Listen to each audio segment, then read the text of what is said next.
Carlos, welcome to the program. You look good. How you feeling? I'm feeling great, man. It's super early out here in California, but always excited to get up and be able to have some great conversations with great folks. And you, Mr. McCall, is one of those folks that I've been dying to have a conversation with since I first saw you. It was like Uh-oh. love at first sight, man. I saw Uh-oh. you. I was on stage. You were down there asking some amazing questions about security, and I said, "That's my kind of person right there, man. That's my guy." So, no, happy to be here. Thanks for having me, man. I'm glad you didn't mention the parachute pants. I really No. appreciate that. That would have been a bridge too far. But man, and you know what? Look, I'm hoping that when people tune into this, they don't say to themselves physical security because it's real. And as we've had a conversation to the side, and we're going to kind of start there, as you were talking to me, and we take it very seriously in my organization. But what's cool and scary at the same time is I had talked to a lot of. We have a lot of law enforcement, ex-law enforcement, whether it's federal, local, state, whatever. And I know you're part of that cadre, and it's like for real stuff in the world, right? And my contention is always, look, if the ideas of the whole world live in the data center, and I believe they do, whether it's your sermon, it's your weather report, it's your music that you're making, your battle plan for your business or for your military, whatever, it's an idea that's digitized. It lives in a data center. That makes data centers the most valuable real estate on earth. And if that's true, that puts them at risk, both the logical and the physical. And I know you agree with that. But let's just start here. Let's start keeping it real. I don't imagine there's data centers are at risk for like a drive-by or some kind of crazy physical altercation or something like that. So, and you don't have to agree with me, but and I'm not even sure I agree with myself, but I just thought I would start off being provocative. Like, is the physical threat to a modern data center real, or is it in our imagination? Yeah, I come from a very simple answer. Through Corporate Security University, which I own on the side, we do a lot of data and we pull up a lot of numbers. And I had that same question, Dave, because sometimes you have to, if you're not consistently questioning yourself and giving yourself an opportunity to grow and to learn and, to become a better professional at what we do, then I think you're continuing, failing. And I'm like, what is going on in the data center world that some companies will go above and beyond with these security features? And I said, man, is there really this threat? Am I missing something? And Dave, I grew up in the business world. For me, everything has to have a risk something afterwards, right? We either Right. mitigate and avoid it. So what I was able to find through a lot of research and studies that the risk to a data center today is extremely low. Like you're not going to get the old, as I used to call it, Spider-Man gone bad, and all of a sudden he's jumping off of an airplane and falling onto your rooftop and coming down your louvers and then sliding down like Ocean's 11 kind of thing to go Right. and pull that one drive out of your host. Uh, so it's extremely low. So I never understood why was it that some companies just went above and beyond. And I started thinking, well, is it a marketing thing, right? What is it that was going on? But the truth is, and we can go down some stories on this, but the truth is that very little incidents to none of an outsider coming in, jumping over your fence to steal that one important, HDD. Oh my God. It doesn't exist, Dave. When you sit there and you consider the threats, whatever those threats might be, what data do you peruse to help you come to a conclusion? And just to expand that, one, is there a real physical threat out there that I need to mitigate against? Two, is there a logical threat out there that I need to mitigate against? And three, how do I evaluate without the prescription, like how you're going to solve it, like just how do you inform yourself on what the world looks like today? Yeah, great question, man. Freaking physical, logical. I always talk about where physical meets logical. That's where most of our issues are. Mm, But so on the physical sense, for me, it's always about benchmarking. I take a lot of time out of my day to actually going out, and I'm not afraid to just contact people that are other, data center companies and just go, "Hey, how you doing? So, Charlie, how are you, man? Listen, let's have a conversation. I love to benchmark a little bit on what's going on, right? In those conversations, I have some very specific questions like, "Hey, tell me, if you can, tell me about your physical setup." And a lot of companies are open. One of the things that I learned from my days at the Walt Disney Company was that security and safety should never be a winning edge. Like, we're not selling security or safety. If Right. something happens to the one data center or a data center industry, it happens to all of us, right? Mm, So my idea was always like, okay, how do I benchmark others? Since security and safety is not I'm not selling that, hmm then I should be able to easily share with people. So the first thing that I do on a physical side is benchmark a lot of companies. And one of the things that I ask is, hey, what's going on your side of town? What's your biggest risk? What's your biggest threat? Tell me the incidents that actually occurred. hmm Not something that you made up in your mind or you might have gone through when you're in law enforcement on the road, or maybe as a military person out in the theater of war. hmm Because the theater of war somewhere else, right? hmm Kuwait, Afghanistan, wherever you is very different than like Altoona, Iowa, right? It's Right. very different than Los Lunas, New Mexico. That's like a whole other thing. So I start there. I start benchmarking. Then I start looking at data. I look through in the old Dr. Google. I spent a lot of time on Dr. Google.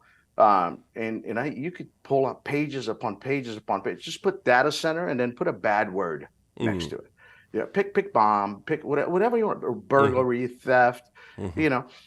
And what you will find is that you will not find anything other than security systems companies creating stories to get you to buy more equipment in order for them to sell more, hmm right? So a lot of data gathering on that, but benchmarking is one of them. Data gathering is another one. That's how I start figuring out my risk profiles to each one of those sites, right? Then I look at those sites themselves and I look at the criminality or the criminology on the data of those locations. And what's going on in those locations that may cause me to get, okay, well, that's a little bit different. Maybe I should think about this. So the way I look at physical risk is very data driven. I don't sit around and just because it may have happened somewhere else in the world at some time, that isn't automatic for me to go and spend the company's money.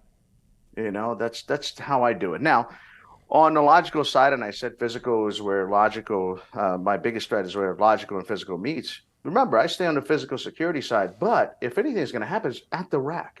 It's hmm where I physically am doing something to the rack, and that relationship where the wires come in, there's the drive, boom. Now the drive is mine. It's in my hands or something like that. Or you mentioned earlier, sabotage, where an employee is just unhappy. Something happened, right? It was, and they decided to press the red button to shut the power off of a data center. Or they all of a sudden started just pulling drives, for no reason. Oh, I'm sorry, I thought it was a break fix moment thing. I don't know what I was thinking. hmm It's like stupid stuff like that. hmm You'll see a lot of it, or mistakes. I get a lot of information. People are like, yeah, but that was a mistake. Like, yep, of course it was. We make mistakes all the time. That's actually a bigger cost to a company Right. than Spider-Man coming down the louvers. So I go that way. That's how I start, and then that's how I make my risk decisions. Mm. I as you're talking, I'm wondering. We've talked primarily about gear. I know we're talking about physical, but is part of your evaluation? Is it also people? In other words, risk to people. So I don't mean like life safety or things that would fall into OSHA. Am I hooking the wires up correctly, or am I mopping the floor correctly, or whatever?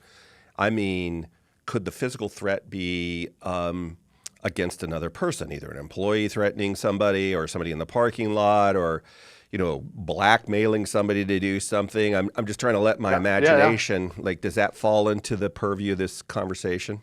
Yeah, absolutely. Obviously, people, assets, and our company name are the three most important things that we try to secure against. So let's go on the people side. The people side is always interesting. We spend a lot of time focusing on like active shooter. Let's talk about active shooter. That's an easy one Mm, everybody understands. right. But the truth is that active shooters, the percentage of active shooters that would actually come to a business to shoot up people in a business, if you account for all the business in the world and what's going on, it's like four zeros, 1 3%. So point Mhm. zero zero zero that your business, your building, that specific place where you work every day may be hit with something like that. Well, what's more dangerous than that, that hits more often, that we often don't think about? Well, depending where you are in the country, it might be a tornado Mm. that is, it'll hit you more than anything else. I'm from Mhm. the great state of Florida, Mm. Orlando, Florida. Mhm. And if you're not focusing and exercising hurricanes, that is a bigger threat. So the natural threat is almost more important. I mean, it is per data more important than any man-made threat. And the man-made threat that you see for people, a lot of it is just sabotage. And sabotage, by the way, I mean like scratching your car in the parking lot, even when it comes to the people side of things, right? Right. Where the company was like, press the red button, shut the power off, or whatever it is, all the Right. racks in with it. Anyways, so of course I focus on those things, but I'm looking at data again. Where do I put my money? And where do I not cause the company millions and millions and millions of dollars?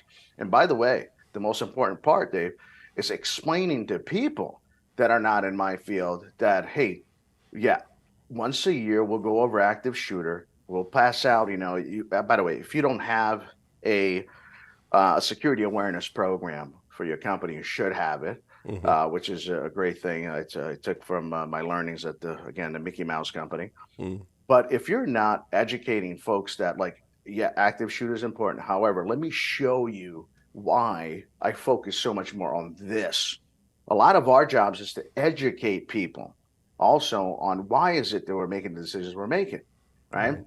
And the leadership, all the C suites, what they should be doing is always questioning to make sure that it makes business risk sense, Mhm. right? Why? Why is it that we want water cannons on top of our buildings shooting down in the street? I'm not going to talk about what company is doing this today, Mm. but they're doing that. And I'm like, man, what kind of zombie movie did they see, in the middle of possibly Laramie, Wyoming, that we're Mhm. gonna have that need, right? Mhm. So, anyways, I could keep on talking about that forever, Dave. Well, we're going to come back to some of the topics around risk assessment, but first, so you've referred to Florida, but you also mentioned you're in California. Why don't we pause for a second Yeah. and let's start off with how did you get involved in this? What's your journey from where you started to where you're at now? Yeah, my journey has always been it's been a great one. Truth be told, I started with the Walt Disney Company when I was 16. And the only reason, Dave, I got into the Walt Disney Company is because I was singing at the time in chorus in high school. And somebody said everybody's auditioning for Hmm. Disney. And I Hmm. just moved to Florida from Jersey. Hmm. And I said, hey, is that girl? It was a girl in my chorus class. Hmm. Is she going to go and audition? And they're like, oh, she's going to be there. And I said, perfect. Then I'm going just because she's going. Right. The funny thing, to make a long story short, I got a part. She did not get a part. Um, and yeah, and that's how it worked out. But that's how I started with the Walt Disney Company. At 19, getting my criminal justice degree from the great University of Central Florida, I decided that I should move into security or something like that. I've always been a fan of doing the right things and being good to others and caring about others, right? And Hmm. I said, man, that's a perfect fit for me, and that's the reason why. Another reason I'm always open about this, my dad is a big time drug addict, went through jail and all that stuff. And I always Hmm. thought, I don't want to be my dad. So there Hmm. are great lessons that you learn from that. Hmm. Um, so I started security right at 19 years of age. Somewhere in the middle there, I had this dream of becoming a cop.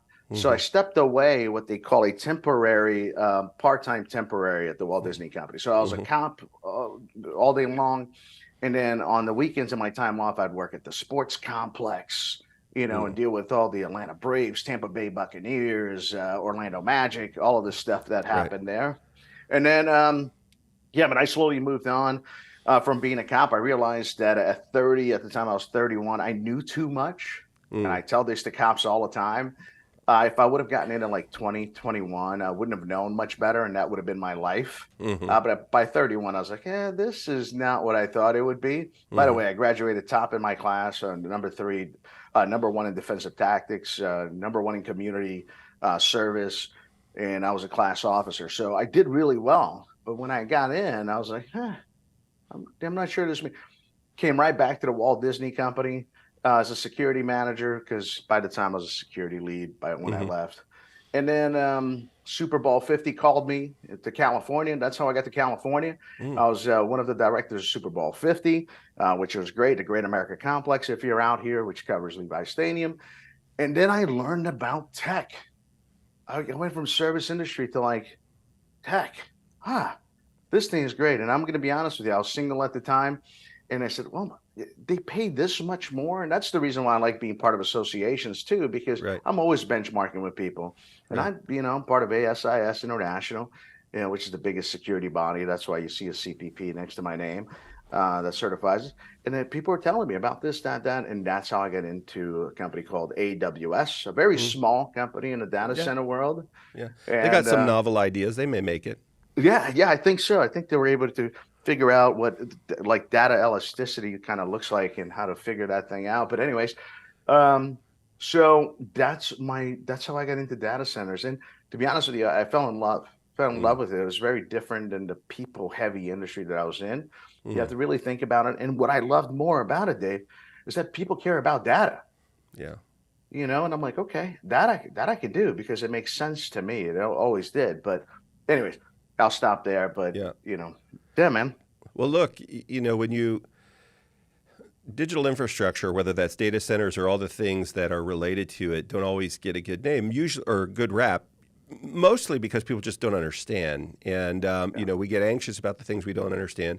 Sometimes there are people that don't behave in the best interest of the community.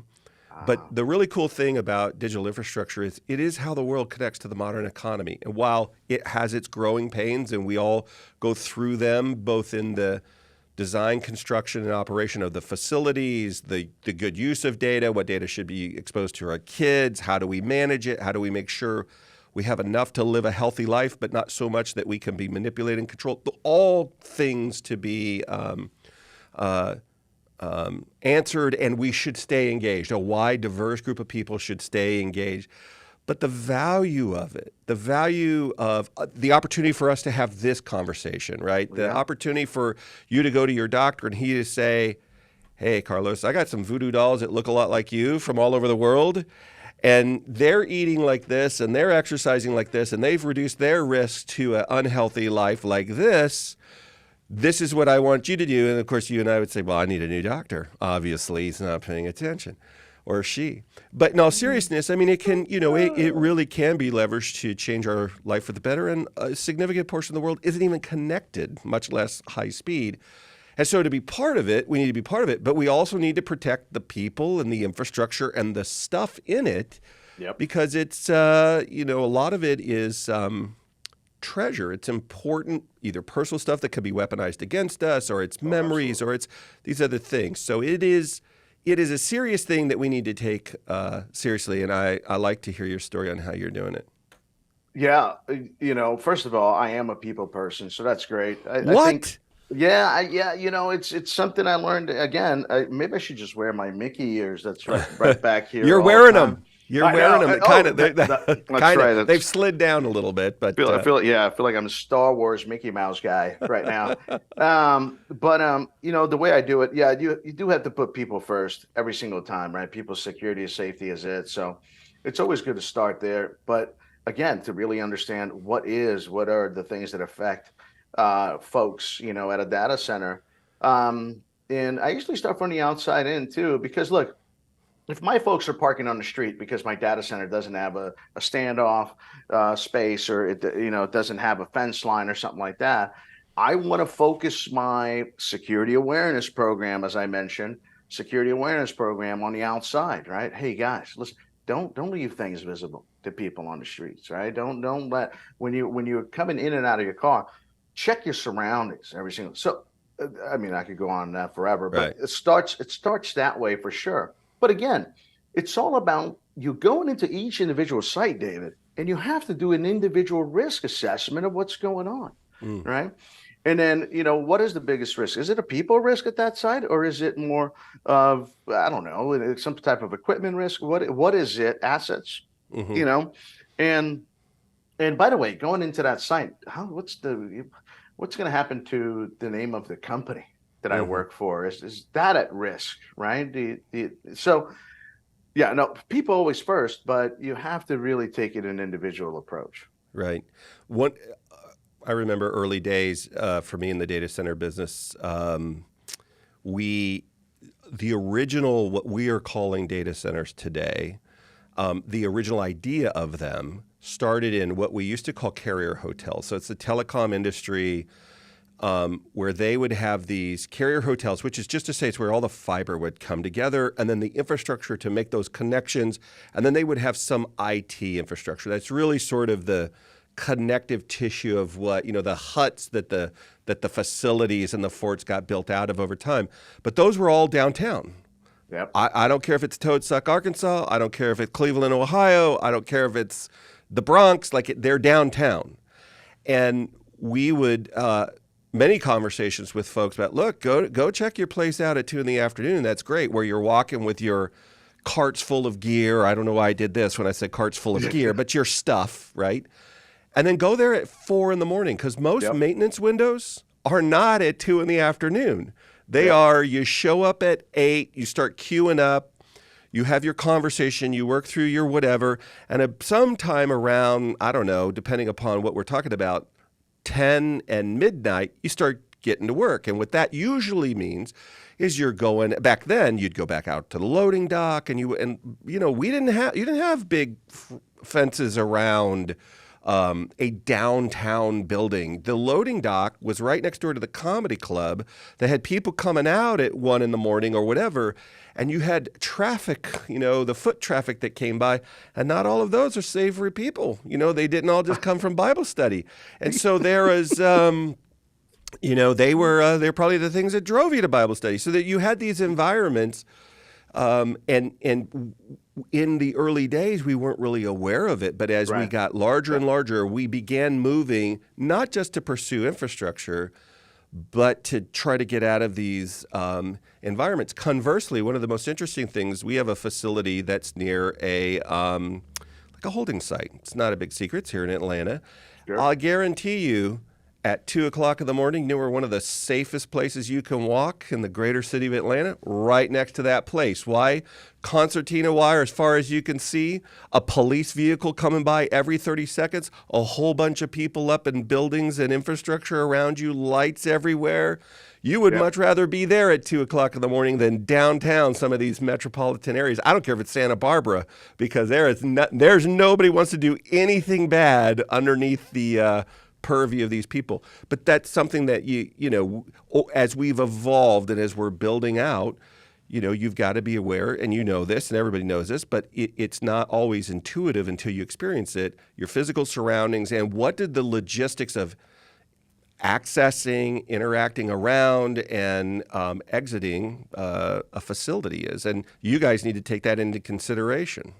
Yeah, I agree all the time. It's funny that you say that. As there's a couple of data centers that I might have been directly connected with that sometimes just I get this tick when it comes Right. up. There's a very specific data center in South San Francisco, and I don't want to bring down any companies, but it was the original hub where everything came into in the South San Francisco area to take care of all the data that was needed for Silicon Valley, and Right. it's still there and it's still working and great place. But it's in the South San Francisco area of, man, extreme high criminology. I mean, if you Mm. look at the numbers of what's going on there. So that's exactly it, right? If you're not showing up as a security leader at 12, 1, 2 in the morning to see what that differentiation is in between daytime and nighttime, to see the amount of homelessness that's going on around there, to see the amount of drug usage, and to see the amount of people with weapons when they shouldn't have, and shootings and all this other stuff, and you're not getting highly involved with that. Like, where does your grave shift people go to eat? I'm thinking about that, David. Like, if we Right. don't have a cafeteria, they have to leave the place. Well, is there a way that I can furnish them with some food, right? That's there for them every single day, so they don't have to. So now I'm thinking, I'm like, okay, I need to be the food guy now, because Right. if to keep them safe, I might want to just keep them in right until daylight. And so I start thinking about everything else. The beauty about something you said earlier is that I consistently now learn more about the business and my partner's needs. That's another Mm, thing too that we fail at mm, tremendously in security and law enforcement. It's like, what are my partner's needs? Like I'm learning how to better cool racks right now. And to me, that's fascinating because I never understood that. I'm learning how to better work with the team in case we have thermals or something in our data centers. How do we really just open up and allow you to come in and do what you have to do and not, block you from doing what you're doing? But quickly to finish, going back to people, that's what I mhm. meant. You got to take each area, what's going on, and do a risk assessment. You can start with the people, obviously, right? And then you start working from there. What else is it that we need to keep them safe? And that's why I said if you start on that sidewalk, maybe even their drive into that community, South San Francisco, in that area, it's a really tough drive. And you look at the criminology of it and you go, okay, on what streets possibly they should be driving in. So now I'm working for the California Department of Transit, right? All of a Right. sudden, because I'm like, hey guys, look, my route, I think this route should be better for you if you're coming into work. So all these things you have to think out of the box as a Right. corporate security leader and really start focusing on. And just to use your words, that risk profile changes not just on the geographic location, but time of day or Yep. the type of, somebody coming in a big, and I don't want to presume this, I'm just imagining in my mind. If I'm just a regular civilian that's a low risk, high reward target to just play this out, I probably would get more attention than a pair of two or three people that seem to have their heads on a swivel and they're coming in a big truck or some big thing and they're used to doing this kind of thing, or there's a lot of activity and a lot of light. And so I would imagine part of y'all's responsibility, not just without, but within a data center, is Yep. depending upon time of day, the circumstances of the environment, how I'm going in and out of a security trap into a data hall, what am I doing on the back of this building, how am I ingressing or egressing, Mm-hmm. who's coming Oh onto the God. campus or the property, and it changes at 4 in the afternoon. It's not a big deal, but at entry traffic time and exit traffic time or maintenance time, these things change, and I will say it like this: I didn't appreciate it Yep. when I worked sort of in the variety of administration roles that I worked in data centers. I've worked in a lot of them. But when I was a systems architect and I was hands-on doing a lot of maintenance out on the floor, and I began, which usually happened after hours or certainly not during business hours. It might not have been in the middle of the night, but it was never Yep. during business hours. And to your point, I completely forgot about this. Where are we going to go eat? And I don't want to do the vending machine. Well, the Waffle House, it's 3 blocks up the road, is way different at 9 a.m. than it is at 3 a.m., right? And so, depending upon what community you're in, and that community at 10 o'clock in the morning may be one of the most beautiful, everybody in, there's no activity. It's like, anywhere where danger can occur, high tide, low tide, whatever. If the environment changes, you just need to be aware of what are the possibilities of change, and is your environment changing around you now? Yeah, and even to go down to, sometimes I despise the word geopolitical. I'm not too intelligent when it comes to that, but even a locality or region political or area political, whatever you want to call it, you also got to keep an eye on that, right? Because I do believe in a lot of things like don't wear your company's. We love swag, Right, at least in our industry, we do. Like, do you really have to wear all the swag all the time? Do you have to have the stickers on the car saying that who you work for? Do you need to right, be wearing your badge out everywhere you go so people understand where you're coming in and out? And if something politically is happening where they really are not liking your company, even down to that locality, right? The old NIMBY thing, hmm hey, it happens, but it could be even bigger political issue. Then you have to constantly be on top of that as well. So you can give a heads up to the folks. Hey, let's bring the risk threat level up a little bit. All right, just for a couple of weeks. Let's get hmm past this. So don't do this, that, any other thing, and then boom, then you release that level. One of the things that we forget to do too is release the level. We keep on building security upon the level that we never released back down to, which is it's a whole other conversation. And that's, by the way, that's where it got us to what we got today after September 11th, which right, we can talk about that a whole lot. But yeah, right. man. Well, I'm curious about this. That's a it's a great reminder. I don't know the level of security that we have around our facilities. I'm going to speak for my facilities and my Yeah. experience. Is exponentially greater than in every way, in the way we staff, the way we train, the way we recruit, how we secure the perimeter. It's night and day. I don't even know that it's comparable.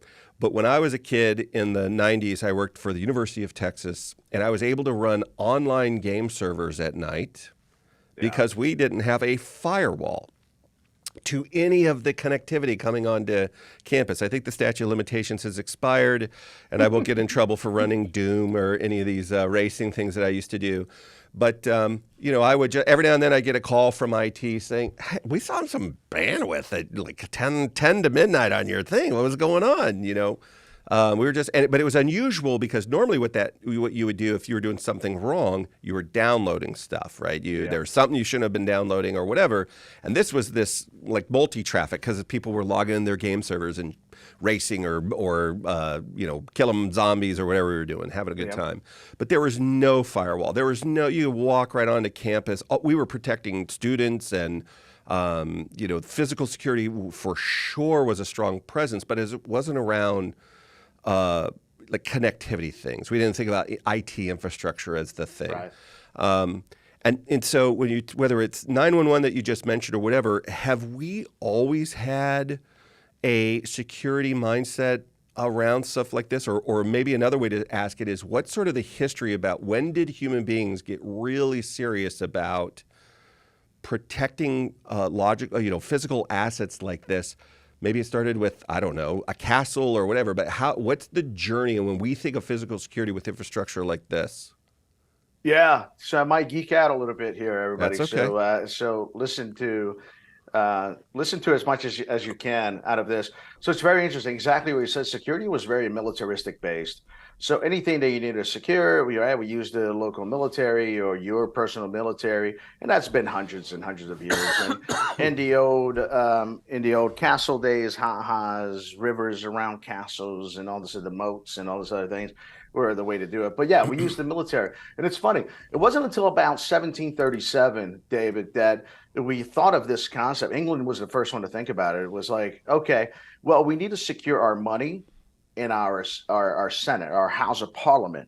And they're like, well, let's do that, but I don't really need like law enforcement officers. And they at the time, even law enforcement officers were kind of weird because law enforcement officers were bought out by the gangs of local cities and towns to uphold their own laws or their own businesses or whatever the case may be, right? They're like just a bunch of thugs walking around working for, I call them security pimps. That's just my old saying, And so it wasn't until that time, around 1737, that the English Parliament said the first study that was ever actually done was 1748. 1748, they took on, again, the English Parliament said, hey, we need to start studying why is it that we need security or not? There's a guy by the name of Henry Fielding.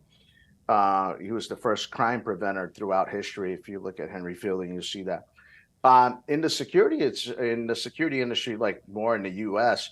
I mean, look, NYPD didn't start a police department until 1783, and we were here a long time before that. And it was exactly the same ideas they were taking from England. Like, if you wanted security, it would just be a bunch of thugs that from your neighborhood that you hired, and you put that together. When New York City became a police department in 1783, they started going, okay, well, we can't fulfill, which is funny because it's happening now. A lot of police departments have been diminished in the past 3 years, and they cannot fulfill some of the needs. So we need like this security thing, right? And they started building that out. And then really, again, money, it's all about money, guys. It's all about money, as it should be in business. That's how I correlate back to business, about money. So the railroad industry around that same time was like, well, we have these railroads and we need security for that. As a matter of fact, the railroads today have their own private police department. They're able to work their entire railways, by the way, across the country. So their boundaries are railways. They're not state lines or city lines, right? Which is a very specific thing that still stems from those days. Chicago Police, Alan Pinkerton from the Chicago PD, they built that out afterwards, which then became Pinkerton Security afterwards, because he's like, well, I can make some money off of this. Guess why he was making some money off of it? There was a lot of mob stuff going on, the Chicago mob, and they needed security companies and to get kicked off, right? And then it goes into even Wells Fargo, right? The old shotgun effect, the outright Hmm. shotgun. Well, we got to move money once Hmm. again, so now we need security. We need a guy that's armed, you know. Everything has to do with money, and that's why we have to bring him back in the corporate world. But I could keep on going on some of this older history, like house alarm 17. I think it was like God, how 1878, I want to say. There was a pastor, a reverend, um, August Russell, that decided to create the alarms for houses, right? And it wasn't until Edwin Holmes, he was the president for at the time was the Bell Company that just started Mm. um, in 1878. Yeah, 1878. That is definitely Edwin. Started. He bought the rights to this alarm thing from this reverend. He left the Bell Company, by the way. He was I think the first president, Edwin Holmes, left the Bell Company to try to push this thing, but it wasn't really until way later after he passed away that the house alarm. But he lost all his stocks, by the way, and everything he had on Mm. this little company, the Bell Company, that opened up at around that time. But he left to go be a security guy. Right. That's enough. Anyways, and then it kind of goes into more of the modern stuff, man. And the military created NISP, the NISP operating manual, and then on the power side, everybody knows NERCSIP and all this other stuff. That goes into thing, which then really in 1955, ASIS was created, ASIS International, which is my certification. It was created to really put together, okay, And what does what are that we stand really? for? Oh God, it's funny. What's their I've been a member focus? forever. It's yeah. I've been, oh God. I mean, Uh, are they primarily focused it's on physical assets? Are they, what's their, yeah, physical. Yeah, yeah. it's the oh God. Association of Security Infrastructure Security, something like Okay. that. All right. And so yeah, so they started in 1955, and it was really just to put together, hey, what is it that we're doing right, what we're doing wrong? Let's create a certification to make sure that we become more professionals, and we're seen as professionals, not these thugs, right? That came out of these gangsters that were running around in the 40s, and Right. so, anyways, God, I could keep on going a bunch of stuff. So stop me anytime. When did it become like what we think of now, where we think of modern restricted fencing? We think of access control the way we do it now. We think of the security traps that we think of now. You know, so many of the things that we use to control who's coming and going, to measure what that looks like, to understand the perimeter. I mean, it's almost like a modern castle, right? You started off the conversation with castle and that sort of military thing. That was not the case. We didn't look like this 25 years ago with telcos or carrier hotels or even early colocation, which is a form of a data center. Yeah. The Yep. modern data centers, in generally speaking, have gotten much more hardened, both for weather, for seismic events, for physical threats against them. When do you think, and why, if you can speculate, we really got serious about sort of things? Were there specific crimes that were happening? Were specific threats happening? Or is it Yeah. just the perception of something? That's when data became a financial gain. When Okay. we started to realize that data was an important gain, that's when you start seeing, especially if you're publicly traded, right? SOX comes in. Then you have SOC 1-2 that jumps up, and then Remind the people what those are. SOX or Bailey. It's so if you're a publicly traded company, you have to these standards that you must follow in order to protect people's data. Everything from and I'll get to PCI DSS too, but anything on credit cards, but most of people's addresses, right, their names and what they're getting, what they're not getting. It just protects a place where they hold data center. And these people come out and they audit your data center every single day. Well, not every single day. I'm Yeah. sure they're all over the world, but once Right. a year about they'll come out and they just want to make sure that you have the protections in place to protect people's data. So it's And a that certification you can get. You get somebody comes out and does an assessment, and then they issue you if you pass. It's like the food inspector comes by a restaurant. He inspects your, what are you doing? How are you doing it against an established performance standard? They give you a rating. Is that yeah. what you're talking about? Something like that? That's exactly it. And but the more important piece on this one is that the feds require it. Okay. right? If you're going to be a publicly traded company, and then we have these other bodies, the SOC, and we use SOC 1 and 2, and that's just us, right? Measuring our own business really, and another company certifying, saying, okay, yeah, you guys are doing what you said you were going to do to protect everybody's data. Right. And then the PCI DSS, which has to do with credit cards and money. Once again, going back to money, it's the same thing. It's just a higher level of security for anybody that holds data that like credit cards, right? Or people financial, anything goes under PCI DSS. But it wasn't until we realized that data was important, David, I think that we started pressing for more secure things, which these bodies came to be. I think that's really the turnaround. And then there was a very big physical turnaround after September 11th. Okay. Look, I'm wondering then, have there been, so you've got the espionage part, which I'm not going to dive into now. Maybe we save that for another conversation. But just in terms of physical security, are you aware of any instances where it wasn't Danny Ocean trying to sneak into a casino or Spider-Man, Tom Cruise? By the way, I could never be Spider-Man. If the Stay Puft Marshmallow Man could ever just like float down and kind of do something like that, I might have a chance. If he could come in through the loading dock, that might be my world. But skinny, agile, flipping around people, that's not going to happen. But I mean, I genuinely don't know. Are there cases, either attempts or and we don't have to get specific about where. I'm not trying to get any super secrets, but I'm curious. Has anybody tried to do like penetrate to harm people or to hurt an infrastructure because they don't like what it stands for or they're angry at something? Yeah, it's a really interesting piece once again, and actually, Data Center Dynamics does a good job of covering a lot of those stuff too. I'll give them a high five on some of that.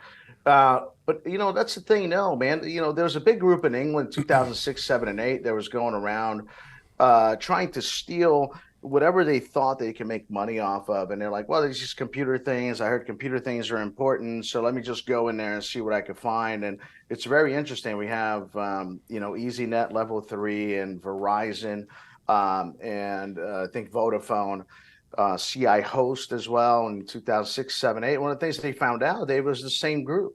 And they finally caught the group in 2008, and they realized that's what it was. And here's the interesting thing. What were they doing? Here's the funny stuff. No standoff. So there was no space in between the building itself and these people that were just walking, right? Like a lot of data centers you mentioned in the cities, they're right on the sidewalk. You just come right up. So there was no fence line to any of those at all. So people could just walk right up to the building and everything else. Here's another thing. In 2006, 7, the security officer happened to not be around, and it was at nighttime, where at the time we only had like one facilities person working, the data center site. So they're able to just go in. Another one, they went in through the old emergency ladders on the second floor, where it just happened that the emergency door on the second floor happened to be open. Wow. So no access control either, right? And again, how lucky were they? Oh, and again, security officer not around, right? Not around to do any of those things. So that happened to be a lot of the commonality that you see in the beginning, that it was just like, wow, that's funny that those things are happening. But again, the interesting thing is that they were just trying to figure out what to do with the hosts that are inside of those things. And amazingly enough, people still haven't figured out how to do that. People, first of all, 5,000 pounds, right? These racks, 5,000 pounds. It's not like you're just walking away with it in any of our sites, period. But the second thing is, what do you do? What do you do today with the people haven't figured out yet? If you take HDD or whatever, it's so broken down into pieces. What do you do? Right, and it's encrypted, and it belongs to a larger system, and it's not like a bearer bond or cash, or I suppose you could ransom it if somebody needed it back, and it was. But again, you're not busting out the back of a safe and stealing the formula for Coke. It's does. Absolutely. It lives in there, but it's scattered across a bunch of bits and bytes, probably not of all of which live in that data center. It's connected to other things. So Yeah. So that's the big thing. They haven't figured out really what they're stealing for. What is it that's happening? I mean, you have to be, extremely savvy to even try to figure any of this stuff out. So a lot of it that they were doing, they were just trying to take things that they heard were important and that cost a lot of money. These parts cost a lot of money, and try to sell in the black market. The problem is that there's nobody in those days in 2006, 7 that really kind of understood really what was going on. And the people that were looking for those items, by the way, didn't know to connect with this group of thieves out of London. Right. So they had nobody to sell it to. It's like you go sell, the Mona Lisa, and then you go try to find somebody to sell it to. I love those movies too, where somebody, robs the Mona Lisa and then they sell it in the black market. Right. Well, dude, first of all, not many people are looking for the Mona Lisa. Right. The people that are looking for the the people that are looking for the Mona Lisa know that they shouldn't be involved in those kind of things. And if you ever hold the Mona Lisa in the black market, go talk to France about how many years federally you will face in jail if you ever get caught. You're dead. Right. It's pointless. Anyways, that's a whole other thing. So but not enough. Not enough is happening. You talked about the beginning of the days where it was like a telecom thing. In 2020, Anthony Warner at AT&T in Nashville, Tennessee, decided that 5G was the government's work with the devil, and that he was going to get 5G out of the way. He parked his car right next to the AT&T building in Nashville, blew himself up, the car up. The AT&T, the building itself was out of service for about 72 hours, right back to service. He damaged about 40 properties or so. Didn't hurt anybody whatsoever other than himself, right? So that's like one of the closest ones that I find, other than Seth Pendley, AWS. He decided that he was going to buy some C4 to blow up AWS in Virginia, because AWS has 70% of the data that goes around the world. And if I blow up a building, again, no fence line, this building in particular, no fence line, no standoff. If I blow up a building, I would shut down 70% of the world's data, right? I mean, these people have no clue what data centers are, right? And the guy was what we call a howler. So he's around screaming, telling everybody what he was going to do. And the FBI said, well, thank you. As a matter of fact, I'll sell you the C4. All right. And the FBI sold him the C4, caught him. Everybody, look, this is another thing when you get these risk reports, okay? If somebody's going to blow up anything, they will not tell you. They will not be out hollering on Instagram, Twitter. You pick one, all right? They won't be doing that. They're just going to do it. Look at historical fact. The only group that used to do that, by the way, was the Northern Islanders, Irelanders. They used to do it because it was a political thing for them, and they didn't want to get anybody hurt. So they would say, hey, everybody, just so you know, we don't want to hurt our own people, but we have to make a statement. We are going to blow up this place at this time, right? And then they did it. But they let people know, like, don't be around. I am giving you, Those are the only ones that did it. And it was very political. If people are going to do something, they will not tell you. Well, so I guess that begs the question, and I know you could probably give us 100 more instances, but what do you think the minimum amount of physical security around, there's not much we can do about the infrastructure that's in a downtown or whatever, that'll work within the ordinances and whatever. And, they've come a long way from some of these early incidents at hardening and process and policy and policing. But for a modern data center, which is usually not in an environment like that, right? It needs access to much more intense infrastructure, whether that's power or connectivity or whatever, and that just doesn't reside in those metropolitan areas. So they are in the suburbs. They're on the edge, the old industrial area. They're in the suburbs, or they're in the out in the rural area. So if you were to start a conversation, what would be sort of the minimum? These are the key, before we get to anything within your site, I would start off with an evaluation and making sure these key areas have been evaluated and accounted for. What would that look Yeah. like? I want you to see, David, I'm going to talk about it as if I'm talking to a partner right now and Okay. we're trying to figure out things. And I want you to see how inculcated I've had to become with the data center business for me to understand my partner's needs and what's going on in the industry. Dice is a perfect example of that. When we jump What's in and we hear DICE? the construction people, the data center infrastructure and construction expos that happen throughout. So they're To an me, those industry, it's like an industry convention that people can go Yeah, to. yeah, that's exactly it. And for me, going to those have become important because I'm learning about the business. So here we go. Right. I would easily tell you that standoff space is the number one thing that you have. If you can put a building in the middle of a certain amount of acres, right? So you can see people coming from far away. That would be the first thing I would say, yeah, we need that. But I know for a fact how important land is today and what we're trying to do. And if you're trying to go into Silicon Valley and smaller places like that where those things just doesn't exist, right? Then I can't just tell my partner that. But if I know the location I'm doing, I won't make the mistake of telling you that, well, standoff is the biggest, most important thing. If we don't do it, I'm not sure we could build there, right? That's not how it should work. And then I go into the fence line. Fence line is extremely important.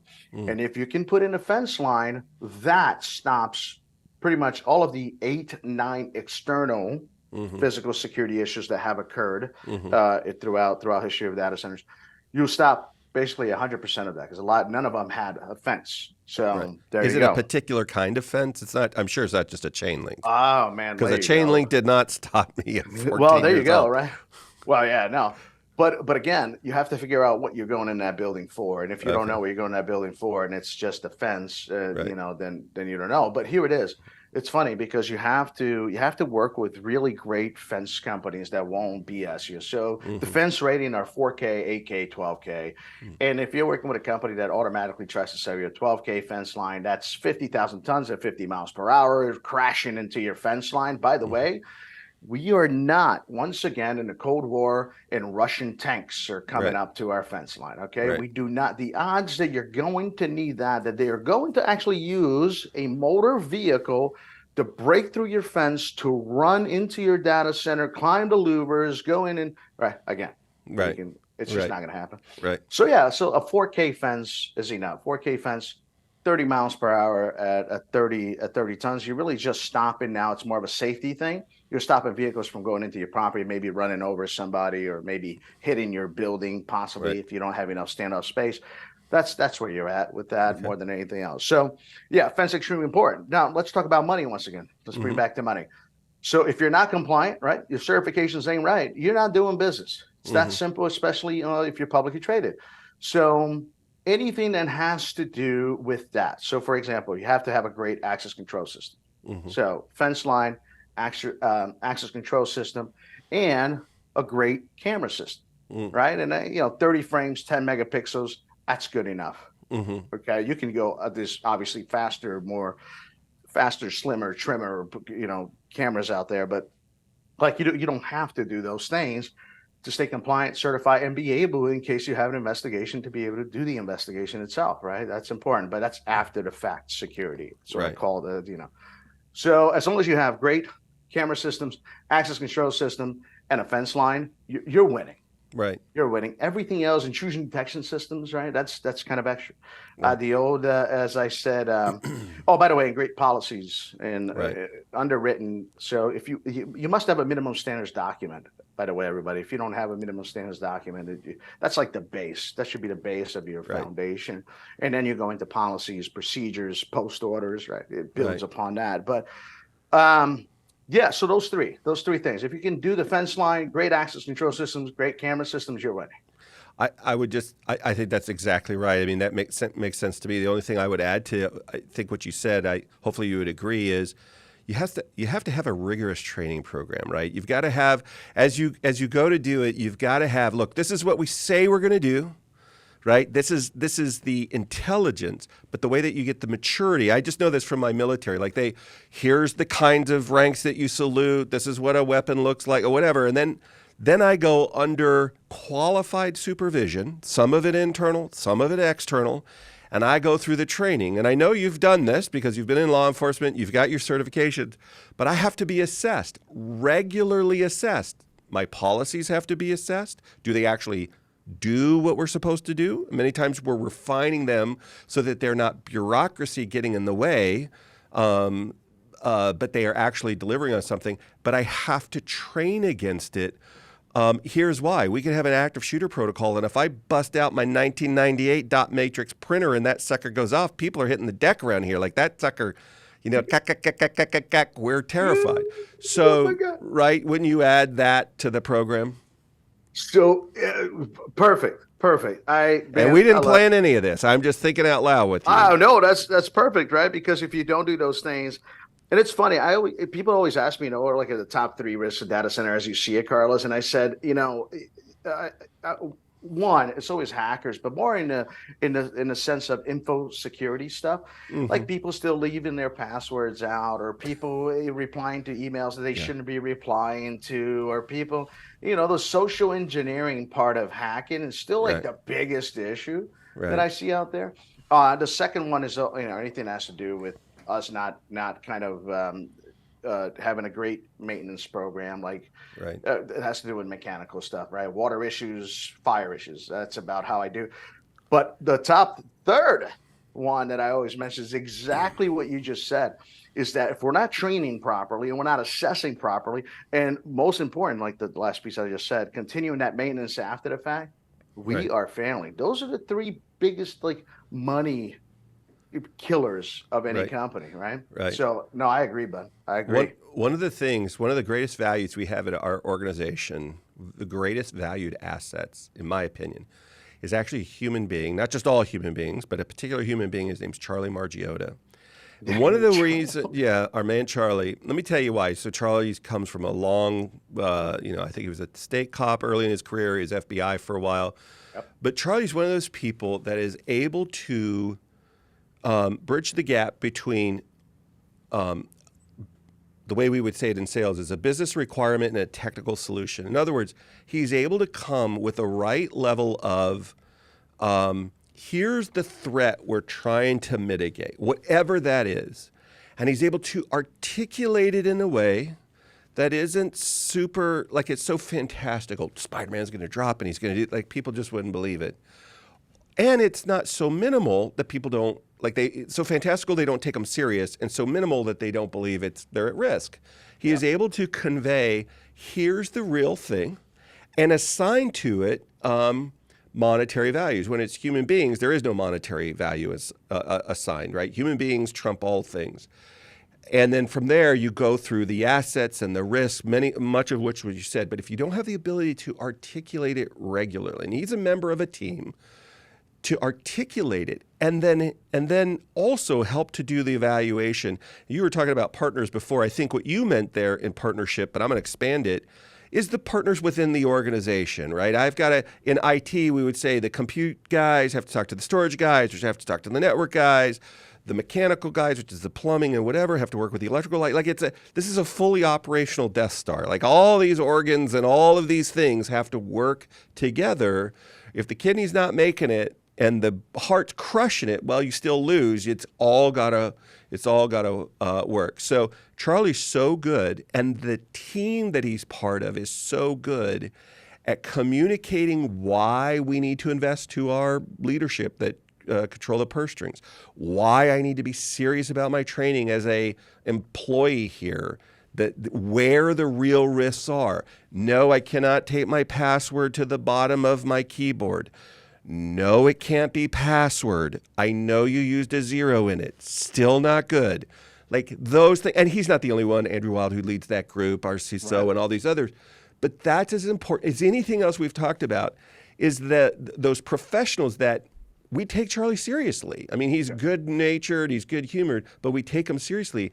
And when he talks, we pay attention. And he's got that whimsical way to connect us all. He owes me a sandwich after this. I didn't know I was going to say all this, but as you're that kind of person, that's why when I heard you at one of these industry events, I was like, ooh, our friend Amory Dutton. I know others in the industry that I get to meet that are around sort of this world. They're able to articulate, hey, we should pay attention to this because we need to mitigate things that are going on out there.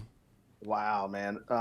So Charlie probably does not know this because I've never told him, but there was a This is going out on the public interwebs, so yeah, just yeah, be no, warned. no. But here's the beauty about him. Not only he is that intelligent and he understands human beings as good as you said, and he has the sense. But when I met him, as kind of maybe a new to be external partner, Hmm.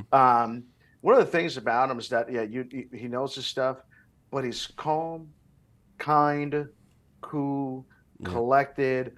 Automatically, you like him. Hmm. Second, you trust him, Right. and third, you go, okay, I can do business with this guy. Yeah. He's a good guy. So that's something about that. But you need more of those leaders, obviously, in your chain of command there, as we call it in law enforcement and military. I think those are important. Um, and he does that very well. And the part of it, I think that he does well from what I'm sensing, what you're saying is that education part. What you said Yeah. is being able to put the risks to like some numbers and be able to explain to you, this is why I see what you guys are saying, but here's the risk level and here's the financials.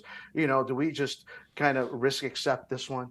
Right? Going back to some of those terms, Right. risk accepted, or do we really need to mitigate? Do we care enough to mitigate this thing? Should we Right. avoid it totally and just not do it? It's being able to put those into risk business sense. I think that he does really well. Yeah, he's amazing. I think anybody that wants to do this, that either wants to be a partner of ours or get into this business, be a professional that gets in this business, even if they can't do it exact. Charlie's a superstar. You're a superstar. You've got this natural ability. A lot of this can be developed. But I think it's as important as any other cost evaluation or risk assessment is the ability to communicate and be able to get people to buy in, whether it's in an investment side or in the participation side, so that we can achieve our goals. Man, it's been a great conversation.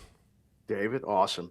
This is great, man. Thanks for letting me geek out a couple times there. My Man. I appreciate it. great pleasure. But I do have one final question before we go. Yeah. Where'd you get your title, the corporate security translator, from? It's because of people used to go, hey, translate that to me. Right. And I go, okay, what does that mean to me? And then usually law enforcement and military folks asking me, Right. what does that mean? Because I often talk about exactly what I talk about. What does the business need? What is the business saying? What is, give me some synonyms and antonyms that match the word that possibly could be translated from wherever military jargon that you had that fits into. So that's how it happened. So I became the corporate security translator, and that was that. So Okay. by the way, it's a great title. I love it. I think it's fantastic. I'm sure there are people that are jealous that didn't get there before you, but you know what? You can't mess around with these Disney orchestra kids, singers. I'm telling you, they got it going on.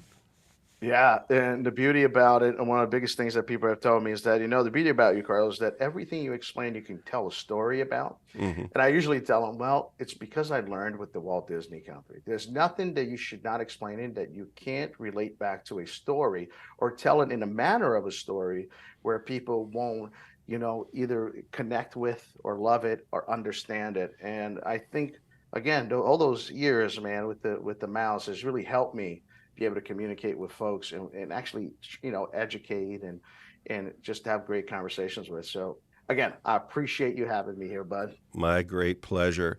Hey, look, I look forward to the next time you're here. And if you enjoyed that conversation, like it. And if you loved it, subscribe it. We'll see you next time, everybody. Hold on. We're gonna redo the exit because I'm gonna pause for a second. I forgot to ask you this one last question. Ready? Here we go. Yeah, go ahead. So, Carlos, if people want to learn more about your translation skills, more about you, where can they find you? Yeah, so I'm, readily available on LinkedIn. I'm the only Carlos Francisco CPP, now CSSP. It's always fun to have letters after your name. But you can find me there. You can also find me corporatesecuritytranslator.com. I'm on there. Okay. And you can always reach out at corporatesecurityuniversity.com if you want to have a conversation about the security industry and check out some online classes on what we're doing. Oh, and pick up my book, by the way. It's a great book. So you want to get into corporate security. It's a good one because it gives you an idea of what corporate security should be like at that entry level. Perfect. Love it. Hey, we'll have all those links down below. If you like the conversation, click the like button. If you loved it, click subscribe. Thanks for watching, everybody. Have a good one.